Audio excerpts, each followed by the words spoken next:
Namaste is a massive island episode, so the obvious structure here is Part 1, 1977, and Part 2, 2007. The episode is constructed as a breaking point from the first half of Season 5 to the second half of Season 5. Part 1, 1977. I can't believe it! LaFleur greets them all and explains the situation. Jin takes the jeep and drives down here, this way to get to the flame. LaFleur also heads out, using the Dharma van, but he takes this road down here to the barracks, while Jack, Kate and Hurley wait by the North Valley. Back at the barracks, Juliet goes to the security office to find him, but he returns back home with the van. By the way, this is funny, I never really thought about that. Juliet comes in and just takes Miles' cup of coffee and drinks it up. This morning, then he just ran off without telling me what was going on. Well, let's see what we've got. LaFleur is at the house and quickly grabs some clothes. Juliet runs over there and they talk, before he gets into the van, traveling back to the North Point. There's likely a road that goes through the valley like this, that is connected to the flame and the arrow, before he goes off-road to the North Point. Jin arrives at the flame, where Radzinski is sitting and building the model of the Swan Station. What's interesting is that the geodesic dome is already planned to be built in the original layout of the station. Now hold on, wasn't the computer installed there because of the incident? The Station 3 was originally constructed as a laboratory where scientists could work to understand the unique electromagnetic fluctuations emanating from this sector of the island. Not long after the experiments began, however, there was an incident. And since that time, the following protocol has been observed. Every 108 minutes, the button must be pushed. Why would it be in the blueprints before the incident? If I were a betting man, the original idea of the Swan Station, when they wrote the Season 2 episode Orientation, was that the station was constructed like this originally, and more or less completed prior to the incident, with the original common room like this and the access to this area here. This geodesic dome could have been built and was a laboratorium of sorts instead, and after the massive build-up and the installation of the countdown timer and the computer, the incident room was completely sealed off with concrete, and in the video game we can also see the inside from another entrance, which might have been suggested on the blaster map, where the incident room looked like a research station where they studied electromagnetism. They sealed up this room and installed the computer after the incident. However, when planning Season 5, the incident happened during construction, so the idea surrounding the layout of the station and the history might have been slightly altered. I will analyze this aspect much further later this season when we arrive to the Swan Station and the incident. Juliet sees Amy and baby Ethan over here. Lost uses the baby doll many times on the show. When Claire is just holding Aaron like this, it's a doll. This is common in film and television. There are so many rules in terms of babies being used on set, the amount of hours they can work, and having a doll is quite easy, safe and convenient, such as in scenes involving running or scenes like this.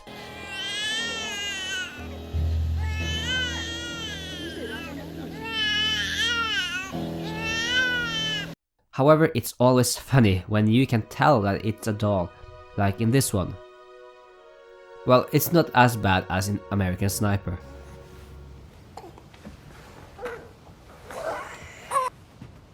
I do. Yeah, but you see, they can't wait and we can. LaFleur is driving the Dharma van up north, keeping a steady pace to the North Point.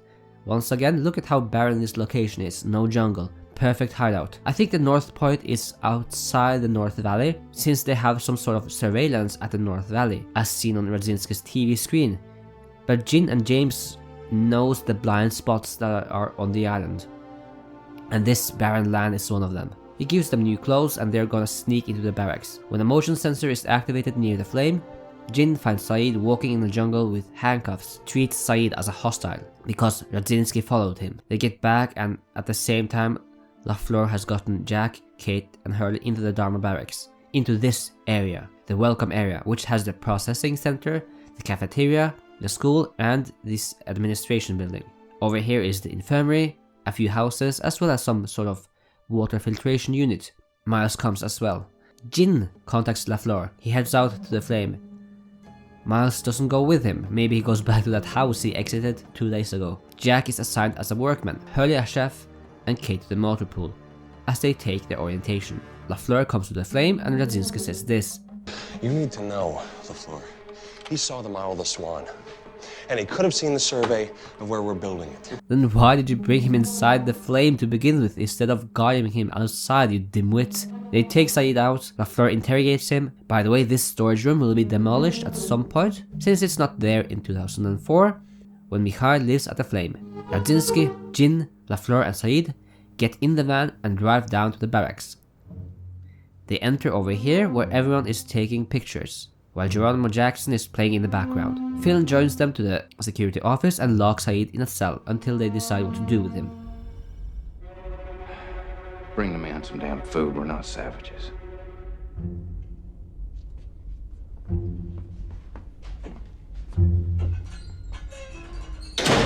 It's nighttime. Jack asks Phil where LaFleur lives and goes over here. They talk and then Jack go in this direction, which means that one of these houses is likely the one that Jack was given. Then a young Ben Linus comes to the security office and bring Saeed a sandwich. Part 2, 2007. We're beginning at night. Ajira Airways Flight 316 experiences a flash of light in the middle of the night, 10 hours after takeoff, during which Jack, Kate, Hurley and Saeed vanish, and the remainder of the passengers and the plane time shifts to daytime sometime in 2007. I think it's likely also in late 2007, regardless of if this is late November, early December or late December. I personally prefer December, just so that if Locke arrived in Tunisia in October, we had almost 2 months of Jack's life to fall completely apart, grow a beard, fly a lot, as well as some scenes to transpire. The only thing is that we don't see any Christmas decorations in the season 5 scenes. But hey, not everyone puts up decorations in LA. The event we see here is similar to the time shift phenomenon in The Constant, which went from dusk to middle of the day. 2 days later, Frank Lapidus maneuvers the plane around and we start to see the trouble with Hydra Island. It's gotten enormous, far too big for the other shots of it in this season. But I think with the editing, it is that they first come across the main island from this angle, and that the giant mountain is this one over here, which is the largest mountain on the island. Then the plane turns as seen here, briefly crossing over the water over here, and these mountains are the Hydra Mountains. The plane turns a bit and then we see the runway, and we briefly see the other island here. Frank successfully lands the plane, and even though the plane didn't crash, it wasn't a pleasant landing. The co-pilot died, and very likely the flight attendees, who were not strapped at the moment of impact and received tremendous head injuries and died, like Rupa. Or maybe even sillier, that since Rupa wasn't seen when Frank came out here out of the cockpit and tried to find the rest of Oceanic 6, she actually time traveled to the 70s and woke up someplace in the jungle, disoriented, and would survive long enough to be killed by the others or the Darwin Initiative or something else. But on a serious matter, I think her body is over here. They exit the plane. Some survivors go out, look around, trying to find help. Since they landed on a runway, the passengers might think that this is an island with people present, and they desperately need help. Caesar goes over here and finds the Hydra station, before returning to the group. Frank gathers the survivors. Oh, and by the way, I've complimented the show for its consistency in background characters. The show is quite good at that when it comes to the Ajira survivors too. Like this woman who's obviously really injured was seen in the infirmary in another episode.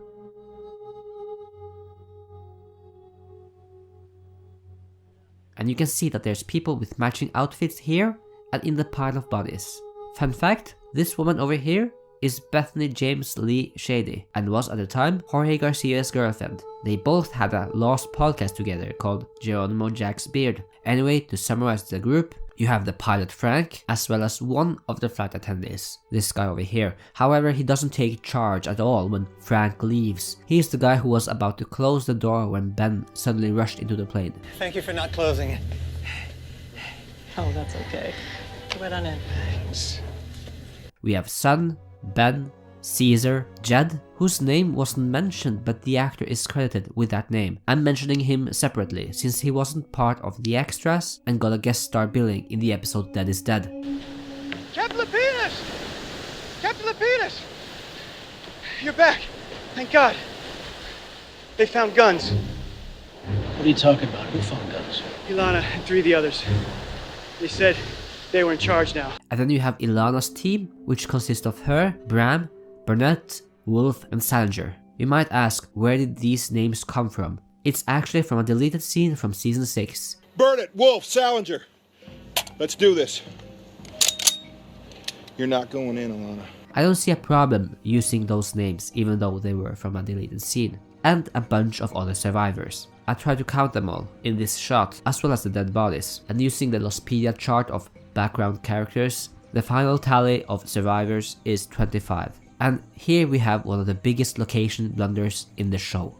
I've previously rearranged things, explained inconsistencies in maps and tracks, small blunders in dialogue, as well as compass bearings changing, but this is the biggest one. In this shot, we have the beach and the runway. The main island is not here.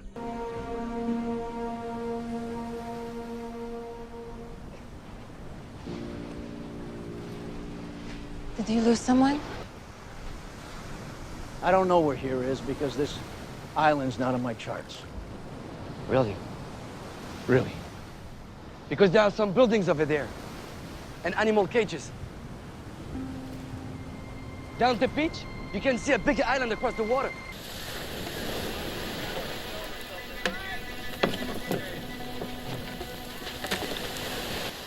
Like someone hit me with an oar, but I'll live.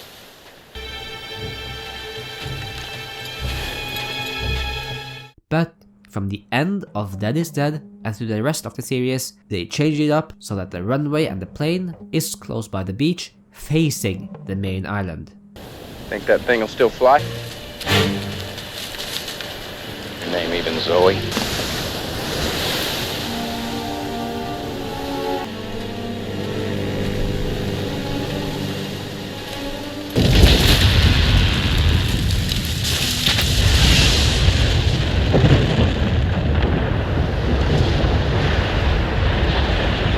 That ain't good.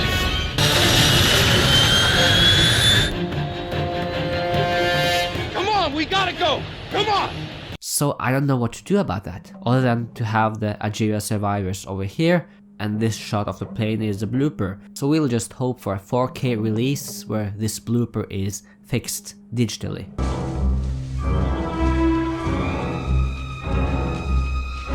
Frank and Son follow Ben into the jungle. Now they can view the main island. When Ben gives directions to the larger island, Son knocks him out and she and Frank leave in the late afternoon on one of the outriggers. By the time they reach the submarine dock, it's nighttime. The smoke monster is here, and then they start to trek on the path to the barracks. I'm a big fan of Lapidus, but I don't like that he went with Son here. He deserted the Ajira passengers, whom he had a responsibility for, so the chain of command at Hydra Island went to Caesar. With the pilot gone, they start to treat the wounded people and place them over here in the Hydra station. Others might try to bury the people that died, such as the co-pilot. Some will get to this beach, where Caesar said the main island was visible, and they will find Ben. They will bring him back to the infirmary. The rest of the night, they will scour the station. Frank and Son are gonna pass the sonic fence, which is turned off, and enter the barracks over here in the boarded up zone, where Smokey appears as Christian Shepherd. The others did not relocate back here after the island moved, and went back into the settler community that they preferred to be for decades. At the processing center, they find the place disheveled and deserted. This place was boarded up when the others took over the barracks.